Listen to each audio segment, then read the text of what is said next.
Sir ನಮಸ್ತೆ. ನಮಸ್ಕಾರ. ನನ್ನ ಹೆಸರು ಚುಚ್ಚಪ್ಪ, ದೇವ್ರ ಮನೆ ಅಂತಂದು ಅನ್ಸಾರದವ್ರು ನಾವು. ಉತ್ತರ ಕರ್ನಾಟಕದ ಈ ಭಾಗದ ಸಿದ್ಧಿ ದೇವತೆ ಆದಂಥ ಹುಲಿಗೆಮ್ಮ ದೇವಿ ಉಂಡಿ ಎಣಿಕೆ ಬಂದಿದ್ದೀವಿ. ಕಾಯಂ ನಾವು 2008ಲಿಂದ ಉಂಡಿ ಎಣಿಕೆಯಲ್ಲಿ ಭಾಗವಹಿಸ್ತೀವಿ. 2008ಲಿಂದ ನಾವು 6 ತಿಂಗಳಿಗೆ ಮುಂದೆ ಬಾಕ್ಸ್ ಓಪನ್ ಮಾಡ್ತಿದ್ದೀವಿ.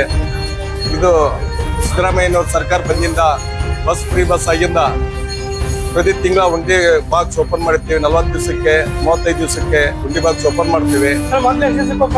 ಮೊದಲು 6 ತಿಂಗಳ 3 ತಿಂಗಳು ಮಾಡ್ತಿದ್ದೀವಿ. ಈ ಸರ್ಕಾರ ಆಗಿಂದೆ ಪ್ರತಿ ತಿಂಗಳ ಮಾಡ್ತಿದ್ದೇವೆ, ಉಂಡಿ ಬಾಕ್ಸ್ ಓಪನ್ ಮಾಡ್ತಿದ್ದೀವಿ. ಈ ಕಾಂಗ್ರೆಸ್ ಸರ್ಕಾರ ಆಗಿಂದೆ ಸಿದ್ದರಾಮಯ್ಯ ಬಸ್ ಫ್ರೀ ಕೊಟ್ಟಿಂದ ಸಂಖ್ಯೆ ಜಾಸ್ತಿ ಆಗಿದೆ.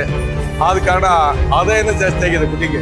ಅವಾಗ ಸುಮಾರು 35 ಲಕ್ಷ 30 ಲಕ್ಷ ಆಗೋದು ಈಗ 96 ಲಕ್ಷ 91 ಕೋಟಿ ಸತೆ 1 ಕೋಟಿ 11 ಲಕ್ಷ ಆಗಿದೆ.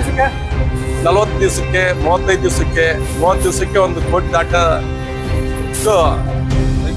ಫಂಡ್ ಸೇರುತ್ತ ದೇವಿಗೆ. ಮತ್ತು ಬೆಳ್ಳಿ ಬಂಗಾರ ಪ್ರತಿ ತಿಂಗಳ 12 kg 11 kg ಬಂಗಾರ 20 ತೊಲೆ 15 ತೊಲೆ ಕಾಯಂ ಬರ್ತಾ ಇದೆ.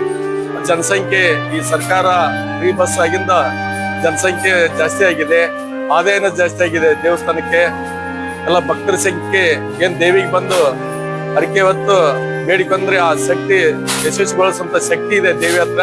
ಅದಕ್ಕೊಂದು ಭಕ್ತರ ಸಂಖ್ಯೆ ಜಾಸ್ತಿ ಆಗಿದೆ ಹುಲಿಗೆಮ್ಮ ದೇವಸ್ಥಾನದಲ್ಲಿ.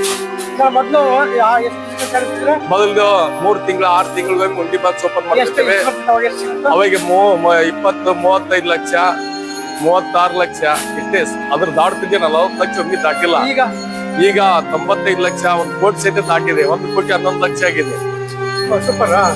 1 ಕೋಟಿ 11 ಲಕ್ಷ ಆಗಿದೆ, 1 ಕೋಟಿ ಆಗಿದೆ. ಈಗ 90 ಲಕ್ಷ ಮ್ಯಾಗ ಆಗ್ಬೋದು ಇವತ್ತು ಉಂಡಿ ಕೊಟ್ಟಿಂಗ್. ಇನ್ನ ಸ್ವಲ್ಪ ಹೊತ್ತಿನಲ್ಲಿ ಲೆಕ್ಕ ಇದು ಮಾಡ್ತೇವೆ. ಆದ ಕಾರಣ ಭಕ್ತರ ಸಂಖ್ಯೆ ಜಾಸ್ತಿ ಆಗಿ ದೇವಸ್ಥಾನಕ್ಕೆ ಆದಾಯನೂ ಜಾಸ್ತಿ ಆಗಿದೆ.